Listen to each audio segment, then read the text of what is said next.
ಬಲಗೈಯವರ ಹೋರಾಟ ರೋಸ್ಟರ್ ಬಿಂದುವಿಗಾಡಿ ಹೊರತು ಒಳ ಮೀಸಲಾತಿ ವಿರುದ್ಧವಲ್ಲ. ಅಣ್ಣ ತಮ್ಮಂದಿರಂತಿರುವ ಬಲಗೈ ಎಡಗೈ ಜನಾಂಗದ ನಡುವೆ ಬಿರುಕು ಮೂಡಿಸುತ್ತಿರುವವರು ಎಚ್ಚರಿಕೆಯಿಂದ ಮಾತನಾಡಬೇಕೆಂದು ಮುಖಂಡ ಸೋಸಲೆ ಶಿವಕುಮಾರ್ ತಿಳಿಸಿದರು.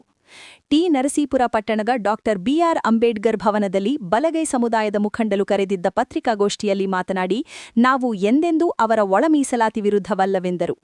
ಬಲಗೈ ಸಮುದಾಯದ ಸಚಿವರು ಹಾಗೂ ಶಾಸಕರು ಸರ್ಕಾರದ ಭಾಗವಾಗಿದ್ದು, ಸಮುದಾಯಕ್ಕೆ ಸರ್ಕಾರದಿಂದ ಅನ್ಯಾಯವಾಗುತ್ತಿದ್ದಾಗ ಪದವಿಯನ್ನು ಲೆಕ್ಕಿಸದೆ ರಾಜೀನಾಮೆ ನೀಡಿ ಹೊರಬಂದು ಸಮುದಾಯದ ಪರವಾಗಿ ನಿಂತು ಹೋರಾಟ ಮಾಡಬೇಕೆಂದು ಆಗ್ರಹಿಸಿದರು. ಎಡಗೈ ಸಮುದಾಯದ ವಕೀಲರಾದ ಅರುಣ್ ಕುಮಾರ್ ರವರು ರಕ್ತಪಾತವಾಗುತ್ತದೆ ಎಂದು ಹೇಳಿಕೆ ನೀಡಿದ್ದಾರೆ. ಅವರು ವಕೀಲರಾಗಿದ್ದರೂ ಕಾನೂನಿನ ತಿಳುವಳಿಕೆ ಕಡಿಮೆ ಇದೆ ಎಂದರು.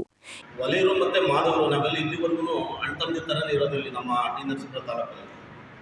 ಯಾಕಂದರೆ ಹಿಂದೆ ನೀವು ನೋಡಿರ್ಬೋದು, ಎಲ್ಲ ಮಾಧ್ಯಮದಲ್ಲೂ ಎಲ್ಲ ನಾಯಕರು ಮಾದಿಗರಾಗ್ಬೋದು, ವಲಯರಾಗ್ಬೋದು ಕುಂತ್ಕೊಂಡು ಮಾತಾಡಿರೋಂಥ ನಿದರ್ಶನಗಳು ನೀವು ನೋಡಿದ್ದೀರಿ. ಈ ಮೂಲಕ ನಾವೇನು ಮಾಡ್ತಾ ಇದ್ದೀವಿ ಅಂತಂದರೆ, ಈ ರೋಸ್ಟರ್ ಬಿಂದು 9ಕ್ಕೆ ಹೋಯ್ತಾ ಇರೋದ್ರಿಂದ ನಾವು ಪ್ರಶ್ನೆ ಮಾಡ್ತಾ ಇದ್ದೀವಿ. ಒಳ ಮೀಸಲಾತಿ ವಿರೋಧಿಗಳಲ್ಲ. ರೋಸ್ಟರ್ ಬಿಂದು 9ಕ್ಕೆ ಹೋಗಿ ನಮ್ಮ ಸಮುದಾಯಕ್ಕೆ ಅನ್ಯಾಯ ಇದೆ ಅಂತ ಒಂದು ಪ್ರಶ್ನೆ ಮೊದಲನೇದಾಗಿ.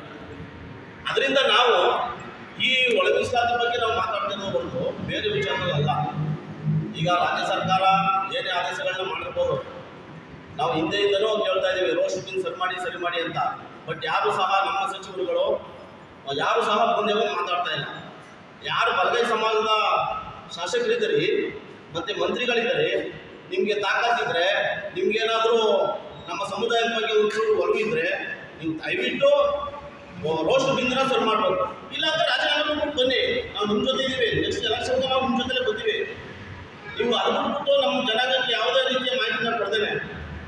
ಬೇರೆ ಸಮುದಾಯದವರು ಈಗ ಅರುಣ್ ಕುಮಾರ್ ಅವರು ಒಬ್ಬ ಲಾಯರ್ ಆಗಿರ್ತಂದು ರಕ್ತಪಾತದ ಬಗ್ಗೆ ಮಾತಾಡ್ತಾರೆ ಅಂತಂದರೆ ಅವರು ಕಾನೂನು ಅರಿವು ಅಷ್ಟು ಇಲ್ಲ ಅಂತ ನನ್ನ ಅನಿಸಿಕೆ.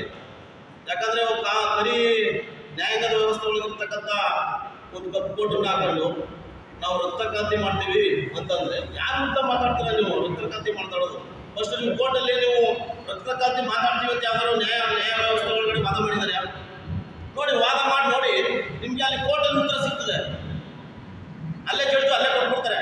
ನೀವು ರಕ್ತಕ್ರಾಂತಿ ಮಾಡ್ತೀವಿ ಅಂತಂದರೆ ನೀವು ಅದೇ ರೀತಿ ಸಮಾಜಕ್ಕೆ ಹೋಗ್ಬಿಟ್ಟು ಸಂವಿಧಾನಕ್ಕೆ ಫಸ್ಟು ಬೆಲೆ ಕೊಡೋದನ್ನು ಅರುಣ್ ಕುಮಾರ್ ತಿಳ್ಕೊಳ್ಳಿ.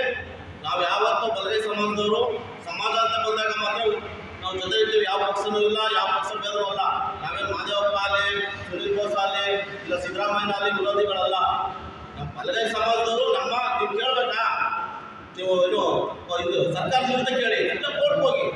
ಇಲ್ವಾ ಸುಮ್ಮನೆ ಏಕಾಏಕಿ ಬಂದು ಮಾದೇವಪ್ಪ ಅವ್ರಿಗೆ ಬಂದೀಗ ನೀವು ಈ ನರಸೀಪುರದಲ್ಲಿ ಜೋಡ್ತಕ್ಕಂಥ ಮಾದೇವಪ್ಪ ಅವ್ರಿಗೆ ಒಂದು ಬೆಟ್ಟ ಹಾಕೊಂಡು ಹೊಡಿತಾ ಇದ್ದೀರಿ. ನಾವು ಕೇಳುವ ಸಮಾಜ ಕಲ್ಯಾಣ ಇಲಾಖೆ ಸಚಿವರು, ಸರ್ಕಾರದಲ್ಲಿರ್ತಕ್ಕಂಥ ಮಂತ್ರಿ ಅಂತ ನೀವು ಪದೇ ಇದೇ ರೀತಿ ಗೊಂದಲ ಮಾಡ್ಕೊಂಡು ನೀವು ನಮ್ಮ ನಾಯಕರುಗಳ ವಿರುದ್ಧ ಮಾತಾಡೋದು ಅಷ್ಟು ಸಮಂಜಸಲ್ಲ ಅಂತ ಹೇಳ್ತಾ, ನಮ್ಮ ಬಲಗೈ ಸಮಾಜದವರು ಇಡೀ ಎಂಟೈರು ನಾವು ಸಂಘಟನೆ ಮಾಡ್ತಾ ಇದ್ದೀವಿ. ಎಂಟೈರು ಸ್ಟೇಟಲ್ಲೇ ಸಂಘಟನೆ ಮಾಡೋ ಒಂದು ನಿಟ್ಟಿನಲ್ಲಿ ನಾವು ಕೆಲಸ ಮಾಡ್ತಾ ಇದ್ದೀವಿ.